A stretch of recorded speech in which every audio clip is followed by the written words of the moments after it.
So you've done the prep, you've created the guidelines.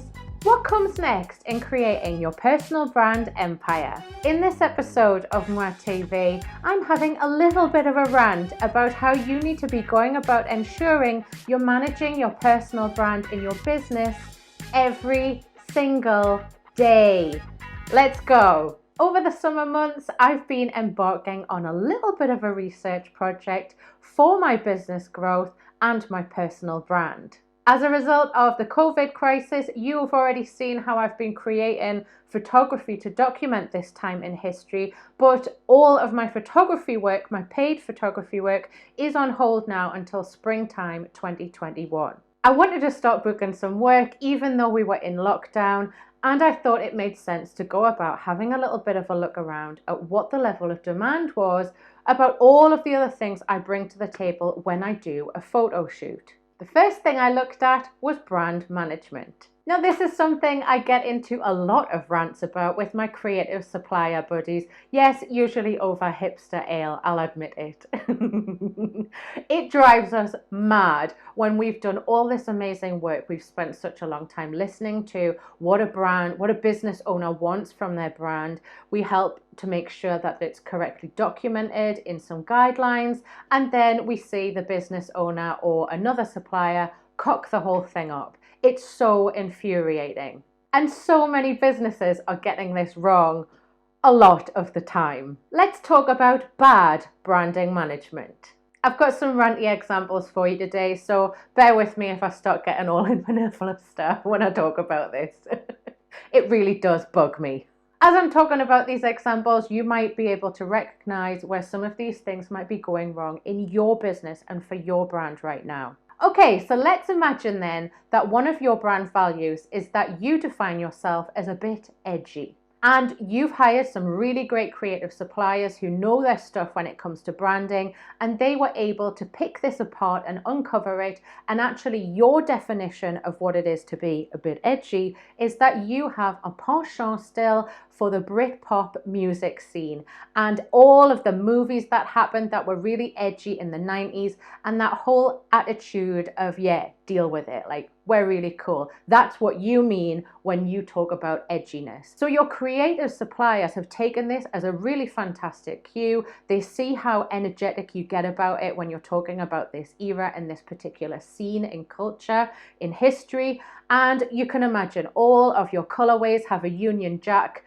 colors in there. There's a little bit of an urban feel to the way that your graphic designer has interpreted that.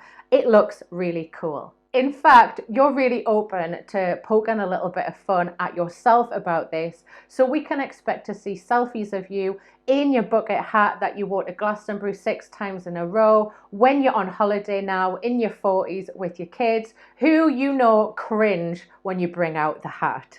But when I tune into your podcast and I'm getting excited to hear about you talking about your area of expertise, guess what greets me? A terrible stock American voiceover introducing you and introducing me to the next episode. Here's another good one. So when you did your last rebrand, imagine that you said to your creative team that it was really important and you're really passionate about giving back. And what you mean when you say giving back is that you want to champion smaller businesses who operate in your industry and also businesses who operate in your region where you live. And yet when I go on your social media feeds, I scroll through and all I see is a bunch of sales posts that you've got a VA to create, probably not with the right colorway designs in there. And it's talking about how you're going to this foreign country to do this speaking event, or you're selling this thing and it's available to everyone in the world. There's absolutely nothing about the local region or any demonstration of how you actually are trying to give back and raise people up in your industry.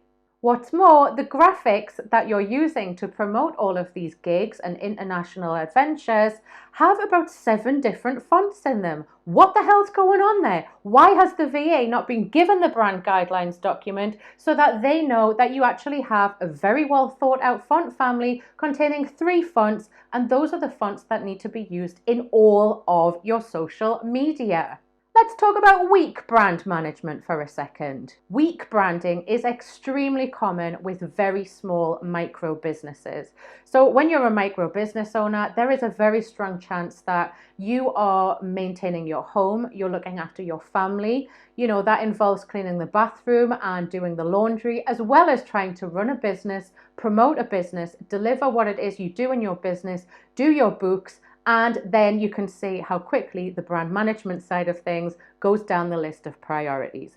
I get it, I understand. So when you splurge and you go and work with a graphic designer, it feels like a little bit of an extra fluff thing to have to get them to draw out a brand style sheet. You just want the bare basics. You want the logo, you want to know what the hex colors are in the colors that they've used, and you'd like to be able to use some free fonts because you're on a budget. However, this is a huge mistake. If you're a micro business owner who has had some nightmare experiences with a photographer, a videographer, a sound production person when you've been trying to get your podcast out, a printer, a website designer, or in fact, any type of supplier that you've hired in your business to do something that you know you can't do, it's most probably because they haven't been debriefed in the correct way. They really needed the information that is in a basic brand style sheet or a more robust brand guidelines document. They didn't need your interpretation and your attempt to explain what your brand is and how it feels to you on the day that you debrief them, because that's extremely inconsistent. It's not how you impart information to creative people. A quick fix for this is to invest in a brand guidelines document or a brand style sheet. You can even make these yourself. It's quite a long process and you have to be very objective about the way that your brand is and how you want it to evolve, but it can really iron out a lot of costly mistakes working with different experts who work in the creative industries. If you're struggling to do this yourself and you want to get a great creative to do this for you, drop me a DM on Instagram and I'll put you in touch with the person that I think suits your needs the best. Let's talk for a second about outsourcing the management of your brand. When a business has experienced rapid growth, brand management can very quickly become a can of complicated organizational worms. Ensuring that new team members, virtual assistants, anybody that you're onboarding quickly, could be full-time employed staff even, ensuring that they understand exactly what you mean in your brand message and they have the right tools to be able to execute your brand in a really excellent way can become a royal pain in the ass. This can be especially tricky when you've been working hard for years on crafting a personal brand and then it's very clear to the rest of the world that you're not a one-man band anymore and actually there's a team of quite a lot of you working. You want to make sure that they are somehow incorporated in your brand, yet it's a personal brand. How do they fit in? What does it look like to them? What does it look like to you? And what does it look like to the rest of the marketplace? This is still a little bit of a nightmare, even if you've made the decision to keep your virtual team and freelance team invisible from the rest of the world, and you want them to execute your personal brand on your behalf. So if you have somebody who manages your emails, handles your social media notifications, or even handles customer issues, they all need to know what the personal brand's about and they need to understand how they fit in your personal brand. If any of my ranting today has sparked some curiosity and you're actually a little bit unsure on whether your brand is growing in strength, or maybe if it's actually being damaged, you might want to have a chat with me. And you can absolutely do that. You need to go and book a creative consult session with me. And to find out all the information on that, you just need to head to www.laurapearman.com/creative-consult. I've been your host, Laura Pearman. Thank you so much for sticking around with me today. If you've enjoyed learning about personal brand management with me today, then you are absolutely gonna love these episodes coming up next. Mwah! Now before you go anywhere, don't forget to subscribe. Mwah!